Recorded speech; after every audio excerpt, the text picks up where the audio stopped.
Mic check, mic check, mic check, mic check. Hey y'all, this is CJ, or Bjork, whatever you want to call me. Today I'm doing something a little different. I usually do the funny videos, the gameplay, stuff like that. I'm doing a tutorial today. I was talking with my buddy Tiff earlier, we were having dinner, and we were talking about old PS2 games. And one of the things that comes up whenever we talk about, old video games is emulation usually. And he always goes on about how difficult emulation is, and so I wanted to put the video together today, kind of showing how easy it is to get into this type of thing. And we're going to get it, tackled in about 5 steps. So, nothing crazy. All we're doing is we're installing 7-zip, installing PCSX2, which is our emulator, installing the BIOS for our emulator. I'll go over what this is exactly a little later. Configuring some settings, and then of course the most important part, playing the game. So, I already got a window opened up here in Opera, kind of showing what we're going to be downloading. The first one's 7-zip. We're going to need this program so we can extract our ROM file and extract our emulator. If you've used a computer in the last few years, I'm sure you know how to install software. So I'm just going to tell you, you're going to be downloading the 64-bit version, and the rest you can very easily handle yourself.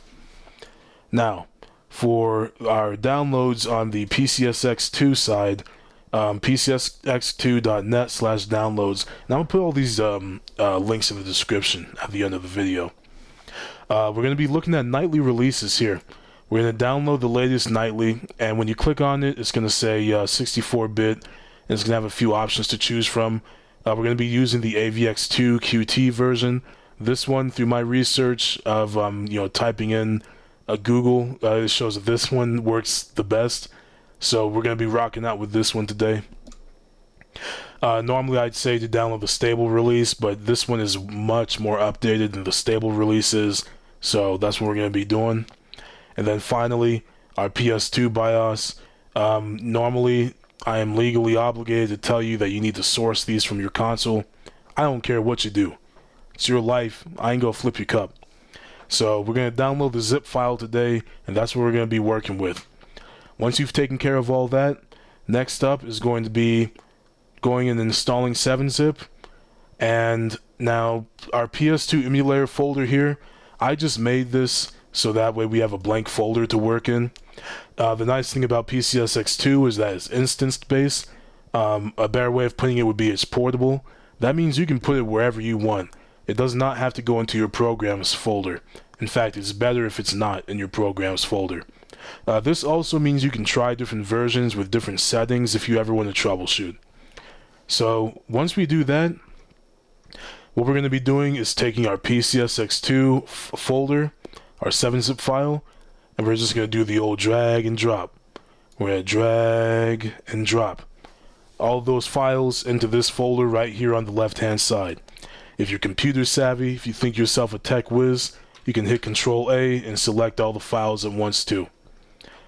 Once we've done that, now we're about a quarter of the way done with this tutorial.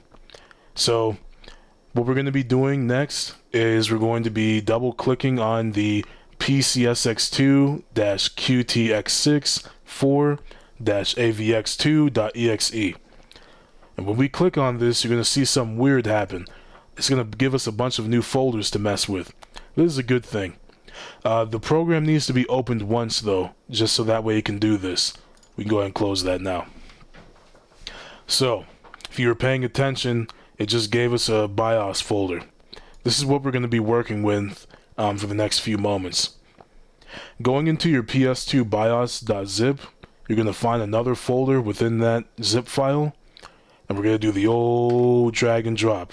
We're going to drag all these files over here, and what BIOS folders are, they are like the very basic files needed to run the PS2.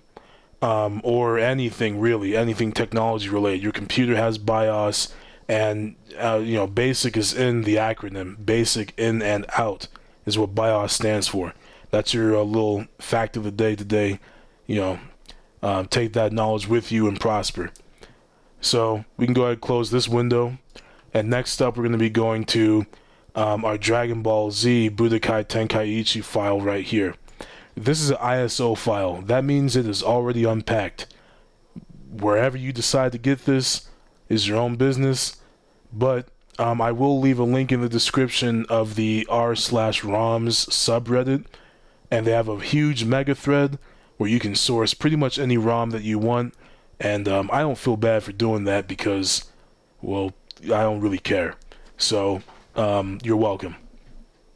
What we're going to be doing on the right side, on the left side here, is we're going to be making a new folder within the PS2 emulator folder, and this one's just going to be called ROMs. Just capital R-O-M-S.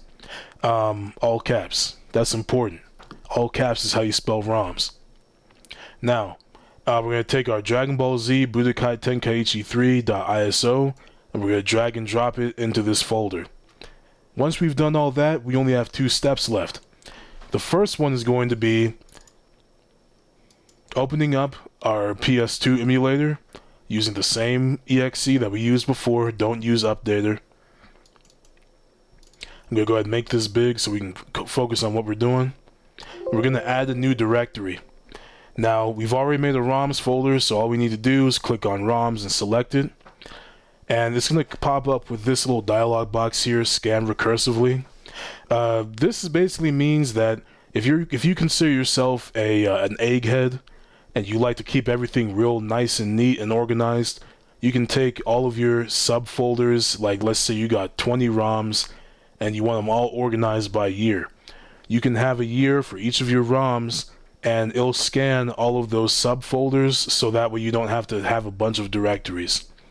We're going to click yes anyways. It really doesn't matter which one you decide. I'm just letting you know how this goes. Now, once we do that, you can see that our window here has been populated with the game. Now, before we run it, we're going to go to Settings, up here in the upper left corner, and we're going to go to Controllers, which is 3 from the bottom. Right here, there's some pretty cool stuff you can do with some of these settings, but the only one we're really worried about is controller port 1, DualShock 2.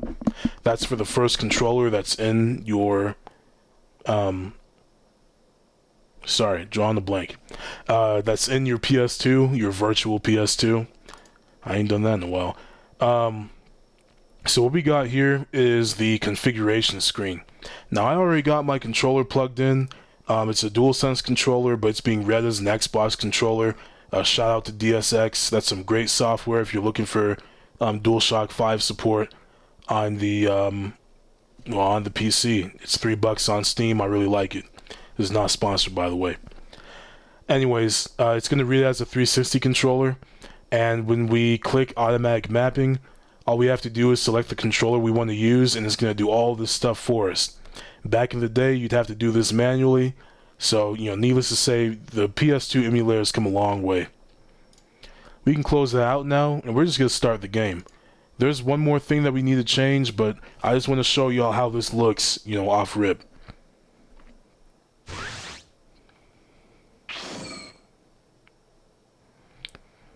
So as you can see, the game runs. No frills, no fancy tricks. And my controller's working too. I'm mashing through these splash screens right now. I'm going to skip this intro video with the start button.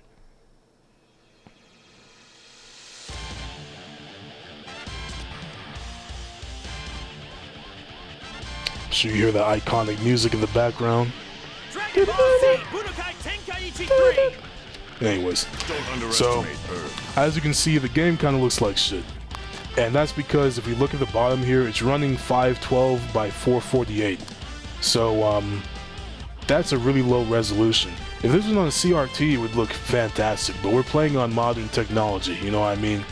The future is now. So we're going to go ahead and exit out of this, and we're going to change some settings.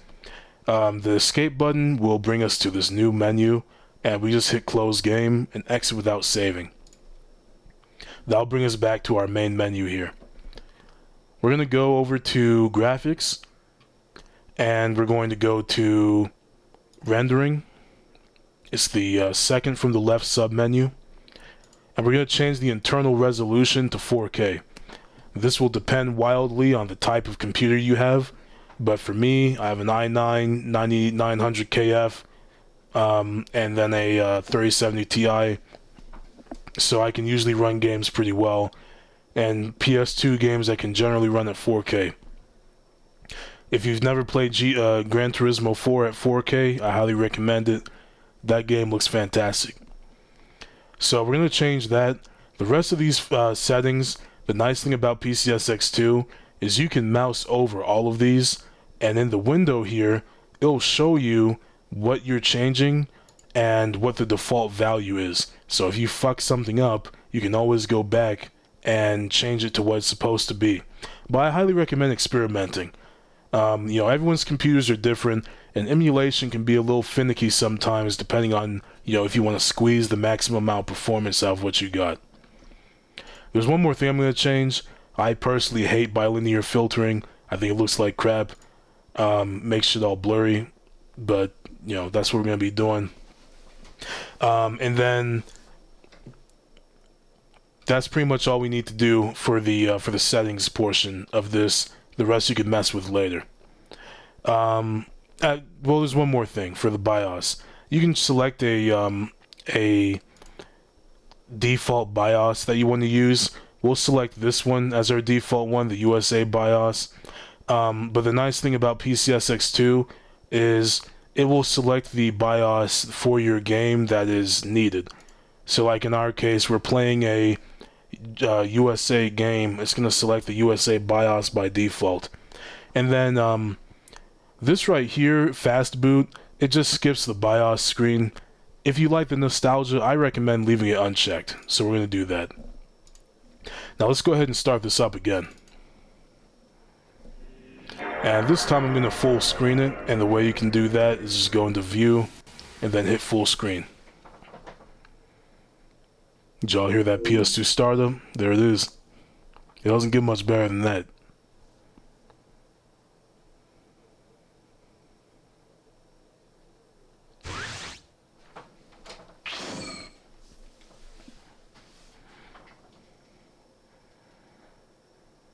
Now, skipping past these startup screens again, one other thing I want to mention before I end this video. When it comes to memory cards, the emulator will make fake memory cards for you, and so you never really need to worry about saves or anything like that. And of course, you can always use save states too. So as you can see, it looks a little nicer, but we really won't know until we get into some gameplay. So what we're gonna do now is I'll load up a quick match, and we'll see how this runs. Let me go ahead and pop open my OSD right there, the on-screen display, and we'll just choose something real quick. And you know what? So that way I don't embarrass myself, we'll just do calm versus calm. We'll watch these dudes duke it out for a little bit. Now, full disclosure, I don't really be fucking with Dragon Ball like that. Don't tell anyone I told you that though. So we're just gonna choose some random shit, kind of go with that.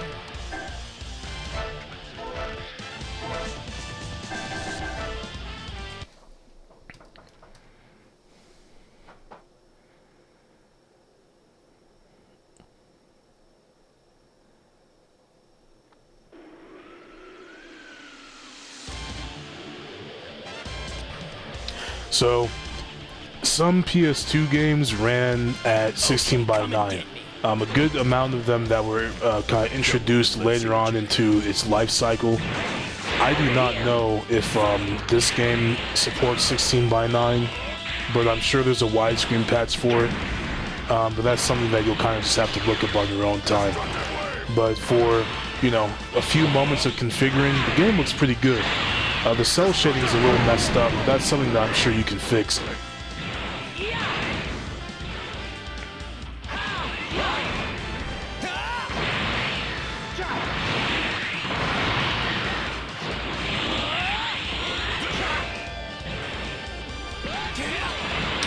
So there you have it.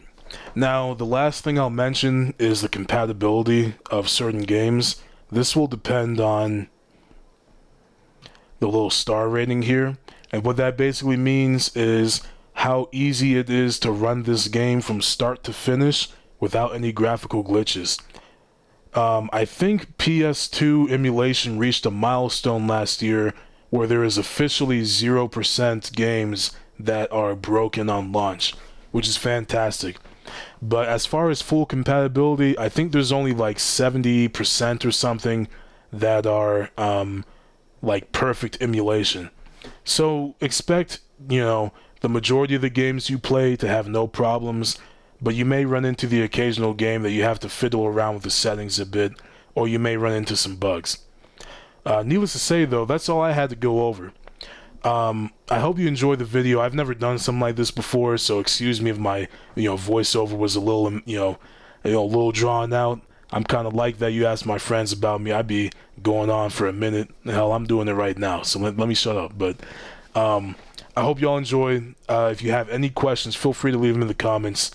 And the next video I put out will probably be Dark Souls related. We're doing a run right now with our buddy Dimitri, and that's been pretty funny. So I might have some videos for that. Yeah, that's all I gotta say. Peace.